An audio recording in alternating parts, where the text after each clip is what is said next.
ஜிப்ரீல் அலைஹிஸ்ஸலாம் இறை தூதருக்கு 5 அறிவுரைகளை சொன்னார்கள்.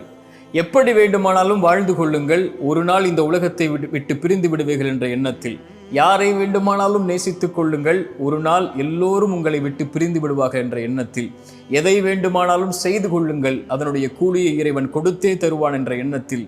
ஒரு இறை நம்பிக்கை கொண்டவனுடைய மதிப்பு இரவு வணக்கத்தில் இருக்கிறது. கடைசியாக இறுதியாக சொன்னார்கள், ஒரு மனிதனுடைய இறை நம்பிக்கை கொண்டவனுடைய கண்ணியம் என்பது யாரையும் அவன் சாராமல் வாழ்வதில்தான் என்று. மிக முக்கியமானது அது.